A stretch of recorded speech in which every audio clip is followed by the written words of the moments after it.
and I have a guest, Corinne, who is going to ask a parenting question, and we're going to get into some self regulation and maybe parenting differences. So, Corinne, welcome. Can you introduce yourself? Yes, thank you. My name is Corinne. I live just outside of Philadelphia, and I have two children. I have a 3-year-old and a 5-month-old, both girls. Nice. Okay. That's a hard stage when we have the Yeah, baby and the toddler. I was in that yeah. stage. That was my hardest stage of parenting, I think. Yeah. So I empathize deeply. Yes, I'm feeling it. Yeah, it's not easy. It's a hard transition for everybody. Okay, so we were talking just a few minutes ago and you were telling me that you have a hard time staying calm when your daughter's having big feelings. Yes, the hardest time, some days it feels really easy, other days it feels a lot harder. Yeah. But the hardest time definitely seems to be when it's around the baby.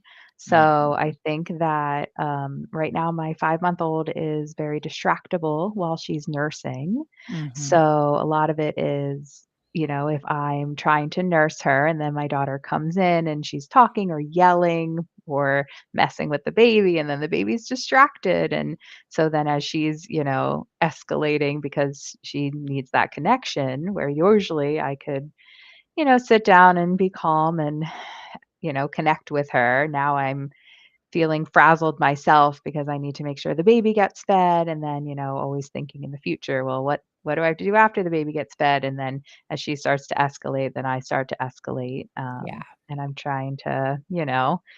avoid Yeah. making it seem like maybe it's the baby's fault or, Yeah. specifically around that relationship too. So, Yeah, that's hard. That's hard for everybody involved. It's hard for you because you're just wanting to take care of everybody. It's hard yeah. for your daughter because she probably feels like she's not getting the kind of connection that she's used to. And the baby is, obviously hungry and wanting to eat. So, what kind of connection pieces are you using before you nurse the baby? Yeah, it depends on the instance, of course. So, sometimes it's she's hungry now. And, I always try and tell my daughter, I'm going to nurse your sister. And then I usually leave the room because the baby's so distracted. If I try and nurse her in the same room, she just wants to see what everyone else is doing.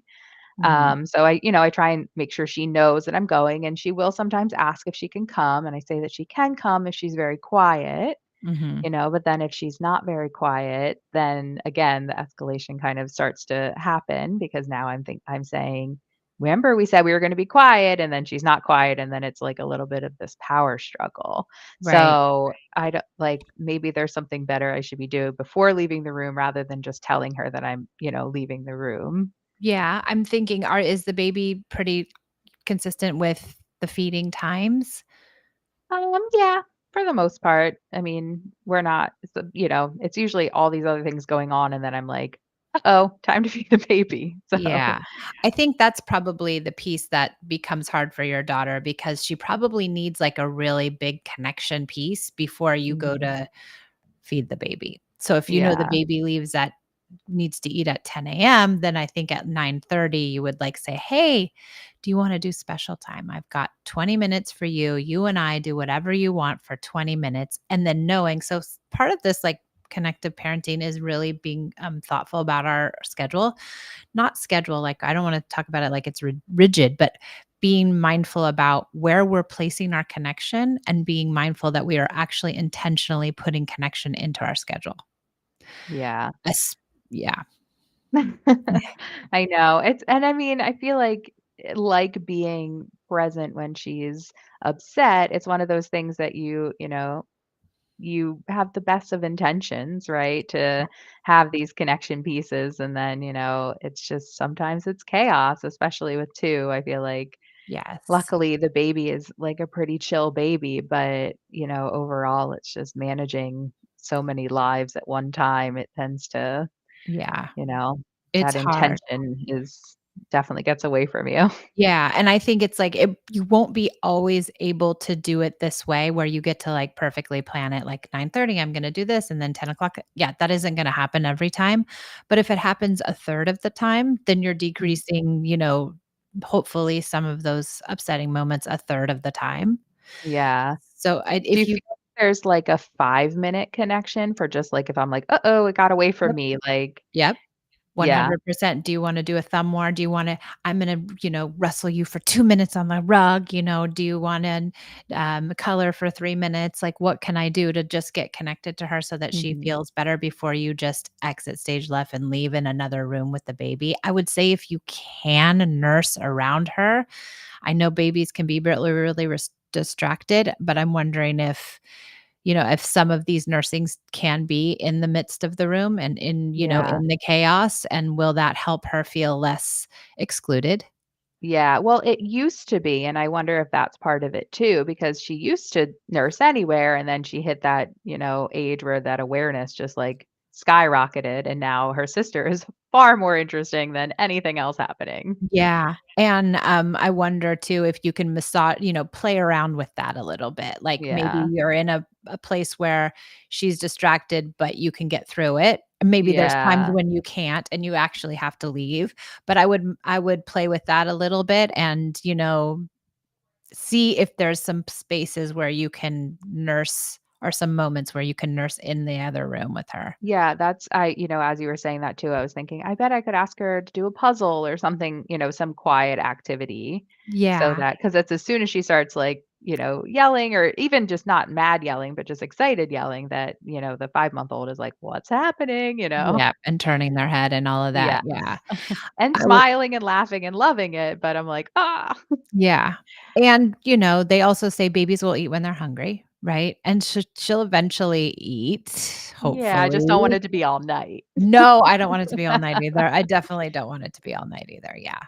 So I think just thinking about connection in a way that it's preventative, it's not necessarily the best piece. The most effective way I see parent connection working is when we are using it as a preventative method and not a fire drill. Like, oh, I'm going to use it now that everything's blown up. It Yeah. doesn't really work like that. Once everything's blown up, you're just kind of getting through with the best connection pieces you can in order to make it, but what we wanna do is infuse enough connection so that our kids can withstand when we leave the room and we nurse. Mhm. So then I would, also say, like, she needs daily special time. I don't know if you're doing daily special time with her, but that Yeah, for the most part, both my husband and I try and, give her one-on-one time. yeah, and where she gets to pick what the activity is. Yeah. It's Yeah. always roughhousing with my husband, but it varies Mhm. with me. Okay, great. We love that. Yeah, she Um says, "Daddy, can we play roughhousing?" That's so cute. So, so cute. I'd say that when the moments when this isn't gonna work, when the connection doesn't work and when it's all blown up and now she's full blown having a tantrum or really upset, I don't know if you have a choice but to abandon the breastfeeding. Only because it probably won't you won't be able to breastfeed anyway because she's gonna be Mhm. so upset, Yeah. and it's gonna fully distract the baby if she's screaming and yelling. Yeah, that's usually what happens, or my husband will come take, my older daughter away and distract her with something else. So if he's taking her away while she's having the feelings and upset, I don't know if we wanna will that exacerbate her already feeling disconnected from you? Yeah, possible.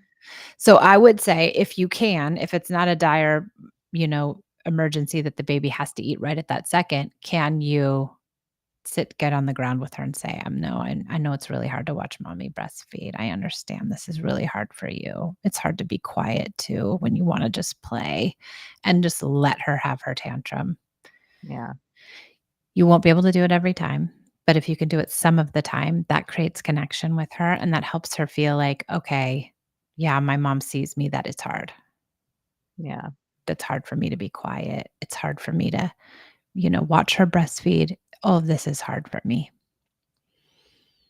Yeah, that kind of, a little bit takes me into the other part, which is the difference between parenting, techniques for both my husband and I, because I'm definitely more likely to sit there while the tantrum happens, or, Mhm. even if she runs away from me, I'll tend to be like, "I'm not gonna leave you alone, while you're crying." And his approach tends to be more of a, well, I should start with a lot of his history as a Right. child.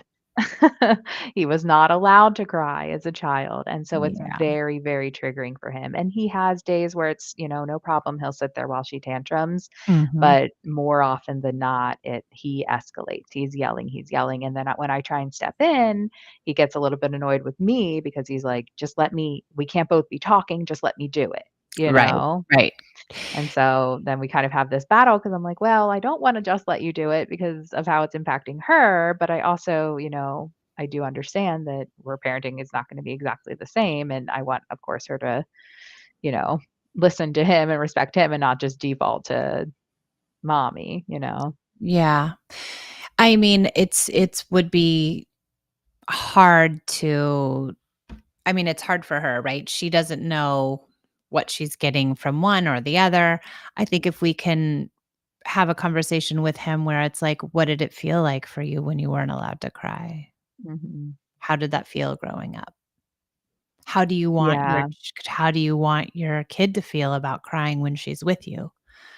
Well, so I think when we sit down and have a conversation, the logical brain, he gets it. That's it. He just goes into this primitive brain, and that's where I try and like, step in and like shut down because I don't want, Yeah. him to be yelling and I don't want them both to be escalating because then that stresses me out too, Yeah. and I want to be like, no, it's okay. We let her cry. And I do often step in, but then, sometimes that creates, tension More. between us too. Yeah, I think if you can model it and you can be the primary listener right now, I know it's hard because you have a nursing baby, but I think as much as you can, if you can model it for him and show Yeah. him what it looks like and really prioritize listening through her feelings and making that like the biggest priority right now, Mhm. then I think he will glean it from you and Yeah. learn from you, and you can be the trailblazer and the leader in all of that. Mhm. And so I think that's the only other way to really get someone on board is to really show them what it looks like and Yeah. to really prioritize her tantrums and feelings and upsets as the listener, so you might not be able to pass her off. Yeah. I think that, yeah, it's I wanna say, like, he does have his moments, and then, I think, again, just his past trauma, which, Yep, he's working on. He's in of therapy, course. he's doing what he needs to do. Yeah. And then even when we do disagree and he's upset with me stepping in or whatever it might be, we do tend to debrief after that. And I think for the most part, he's understanding, but I think Yeah. in the moment he feels probably because of his past, he feels like then I'm also disrespecting him on top Mm. of what he thinks is potentially her disrespecting him in his primitive brain. Yeah. Not that Um, he necessarily thinks that, he understands that, that it's just this dysregulation, but you just step yeah. back into how your parents were, right? Which is Yep, the hard part to absolutely. overcome. Yep, and I would say, like, probably don't correct him, don't Yeah. intervene and don't correct him because it's only gonna make things worse, and I think the only time you can really talk to him is when he's calm later on, an hour later, like, "Hey, you had a hard interaction with her, do you wanna discuss it?" But I think if Mhm. he's in this place where he's, escalated and he's yelling and he's having a hard time with her, I don't think you intervening is gonna help either of them. Okay. I would let Yeah, him I think crash and I will burn, and say, that's okay.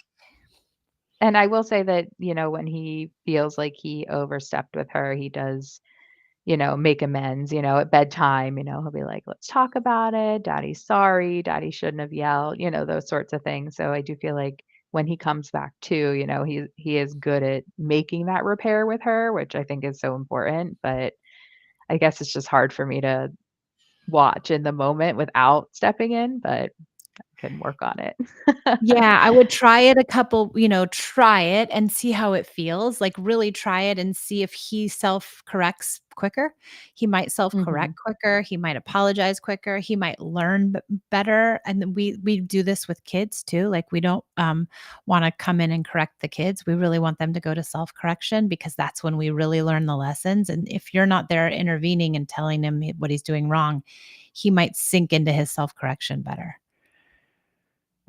That's a thought. Try it and see how Yeah, it feels. yeah, Yeah, try it and see how it feels. And if it doesn't feel good, then go back to intervening if that feels better. yeah. It I think sounds it's, like you're doing all the right things, Corinne. It sounds like you understand connection and you're, honed into her feelings and you're using the tools. So it sounds like you're on your path.